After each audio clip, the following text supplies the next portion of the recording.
ये जो जिनसटा आज आपण मैंने मो हाथ में देखुं ना आपको आम समस्ते बहुत भल भाव चिन्हिंट बा जानी आम समस्तकर अति प्रियर छेनापोड़। आज चलतु बनैबा ओडिशा स्पेशल छेनापोड़ बिल्कुल मार्केट परी। तो से मुझे 4 पैकेट्र 500 ग्राम क्षीर बा 500 लीटर क्षीर। तो टोटाल 4 पैकेट माने 2 लीटर क्षीर ये मुझे नहीं जाइए। एबे ताकू गरम करने गोटे बड़ जगह नहीं जाइए।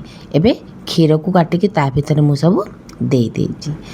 एबे 4 पैकेट जाक क्षीर मुझे जगह को ढाड़ी देइछि एवं क्षीर को गरम होगा छाड़ी देइछि। जेहेतु आम आज होममेड छेनापोड़ बनैबा तो छेनापोड़ तो निहाती भाव में आमको छेना प्रस्तुत करने को पड़ो। तो से क्षीर को फुटापी मुझे देइथिली। सेपटे मु 2 चामचर भिनेगार आ से पानी 4 चामच मिसेकी नहीं पलि आसती। कारण आम छेना को एबे प्रस्तुत करवा क्षीर रु। तो क्षीर रु आम छेना को एबे छिड़ेबा। तो ये आपण मैंने देखिपारे क्षीर आमर बॉयल आसीगला। एबे जो भिनेगार पानी मु करके रखी ताकू ता भितर अल्प अल्प करी देदेली। इमिडिएट आपण मैंने देखिए आपणकर छेना गुड़िक फाटी जीव। कारण भिनेगार रे छेना बहुत ही बढ़िया फाटी था। जब आपण मान पाखे भिनेगार ना तो आप लेंबूर यूज करें। लेंबू रस को पकई छेना प्रस्तुत करें। तो एपटे पूरा छेना आमर प्रस्तुत हो जाए क्षीर रु। एबे ताकू छाणी ना बेसी समय आउ ताकू एमती पानी रे रखिबे ना छेना आमर पूरा कौन हो ना पूरा टाण हो जाकि जो आम छेनापोड़ प्रस्तुत करवा ता बिल्कुल भी भल लगे।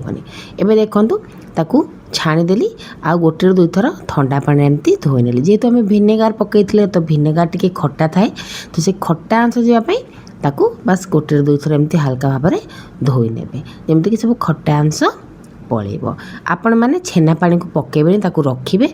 एबे ताकू आमे पछरे यूज करवा। आ जदि आपण मानकर यूज सरला परे छेना पानी बंची जाउची तो आपण ताकू रखिकी अटा चकटा मरे मध्य व्यवहार करेंगे जहाँद्वारा कि अटा चकटा बहुत ही सॉफ्ट होता है।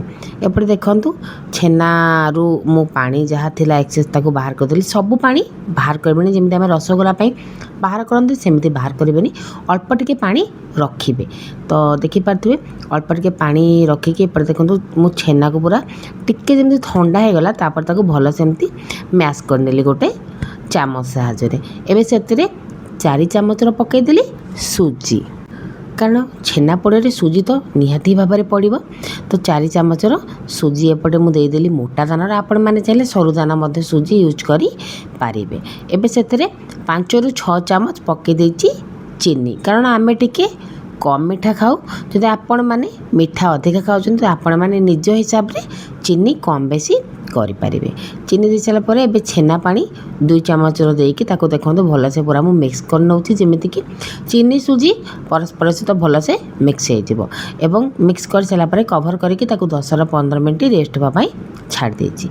सेपटे आमर छेना रेस्ट होछि कारण सुजी टिके फुलिबो से रेस्ट करवा निहाती दरकार। एपटे जो थे आम छेनापोड़ प्रस्तुत करवा माने जो आम जो जगह प्रस्तुत करवा से घी मु ग्रीस कर देछि चारिपटे तापर टिके मैदा एमती स्प्रिंकल कर देछि। आपण मानक पाखे जदि बटर पेपर अच्छी कि कदली पत्र अच्छी कि शाल पत्र अच्छी आपण ताकू यूज करेंगे। किंतु मो पाखे 3टा भितर कौन भी जिनस नाला। किंतु बटर पेपर दबा द्वारा बहुत ही बढ़िया गोटे माने तार टेक्सचरटा बहुत बढ़िया आता है। कदली पत्र बास्ना शाल पत्र बास्ना से तो बिल्कुल यूनिक। जेहेतु हैदराबाद रोज ये सब तो पॉसिबल। बटर पेपर मो पाखे एमती भी सरी जाई थिला। सेपटे आमर 10 ରୁ 15 मिनट रेस्ट करार हो जाता आमर जो सुजी आम छेना गोल रखी थे।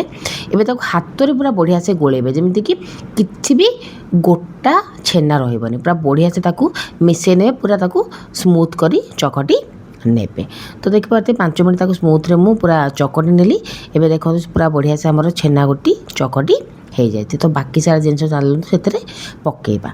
तो एपटे देखिए मुझे काटिकी रखी काजू आ किशमिश ताकू पकईदेली। एटा बिल्कुल ऑप्शनल आपण मैंने चाहिए पकई पारे नहले किछि दरकार नहीं आप स्किप करी पारिबे।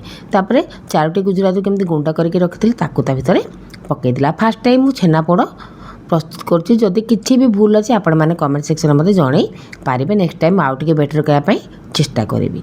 तो सब जिन पकई सारापर देखते बढ़िया से पूरा गोले नहीं से गोटे चामच गुआ घी पकई भल बास्ना आसवा मुझे गोटे जगह नहीं जाइए मु पोड़ी भी छेना पोड़ को आपण मान पाखे जब केकटिन अच्छी तो आपड़ यूज कर पारे।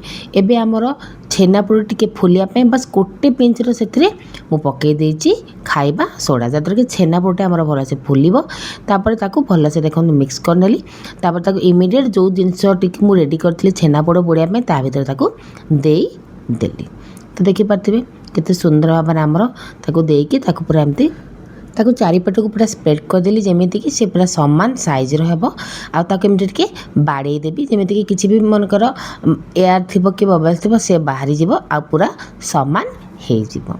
तो साग मैंने एपटे मु पूरा रेडी करके रखिनेली सेपटे गोटे कड़े को मु प्रथम ही गरम करी छाड़ी देती कारण आम एवं गैस कड़े उपर पोड़ा जदि आपण मान पाखे चुली अच्छी तो ता तो सबुठ बेटर आ चुलीर छेनापोड़ ओ माय गॉड मु तो कही पारिनी जेहेतु आम ए बाहर रोज तो चुली कौटू आने तो जहाँ जमी अच्छी आम से बनईकी आज छेनापोड़ तैयारी करूँ।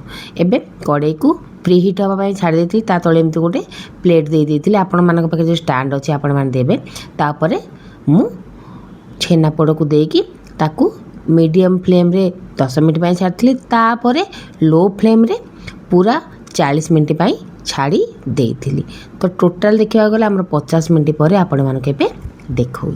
तो देखु केते सुंदर भाव में चारिपटू तार कलर केते सुंदर भाव में पलि आसी आम देखा सीझी कि नहीं। तो एमती गोटे मुझे टूथपिक पुरेली आ टूथपिक ना मोर पूरा क्लीन आसला तार आम छेनापोड़ बढ़िया से सीझी जाइए टिके समय ठंडा हाँपाई छाड़देली। ठंडा है एपटे गुडुली जिद कलानी छेनापोड़ खाइब तो बेसी ठंडा हाँ पर्यटन सी अपेक्षा कर पारानी।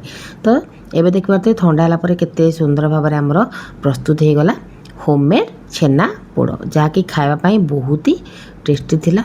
तो चलतु आपण मानक काटिकी देखा। फास्ट तो गोटे छुरी साहाय्य तार चारिपट को टिके हल्का एमती बाड़ेदवा जेहेतु मुझे बटर पेपर यूज करनी तो मत टे डिफिकल्ट है आगे काढ़ापी कारण बटर पेपर देती यार सेपटा बहुत बढ़िया आसी था। तो नेक्स्ट टाइम मुझे ट्राए करी बटर पेपर देकी करने एपटे देखिपारे आमर केते सुंदर भाव में छेनापोड़ प्रस्तुत हो गला। आ गुडुली डिमांड जल्दी दिए मु खाइबी आ कलर सब बहुत ही बढ़िया थिला आ पूरा स्मूथ थिला किछि भी जदि भूल अच्छी यदि छेनापोड़ बनइबार तो निहाती भाव में मते जणेबे। तो ये रेसिपीटी जदि आपण मानक भल लागिछि मो चैनल को निहाती भाव गोटे सब्सक्राइब करिबो मो वीडियोटी को लाइक शेयर करबा पई भूलिबे नाही। एते कष्ट रे मु वीडियो बनाउछि तो निहाती भाव में सब्सक्राइब करिया को बिल्कुल भी भूलिबेनी। एपटे आमर पोड़ तो एपटे रेडी हो गलानी आ गुडुली पार्टी पूरा लाल बाहरलानी आउ एपटे गोटे छुरी नहीं कि पलि आसली आ ताकू काटिली एत स्मूथ होना सांग मैंने जेहतु गरम टी अच्छी तो सी टी एमती भांगीगला ठंडा है कि बहुत बढ़िया भाव में काटी जाई था आ टेस्ट बहुत ही बढ़िया थिला। तो ये तो छेनापोड़ रेसिपी देखा आपण मान सहित गोटे नुआ रेसिपी सह रोची। नमस्कार, जय जगन्नाथ।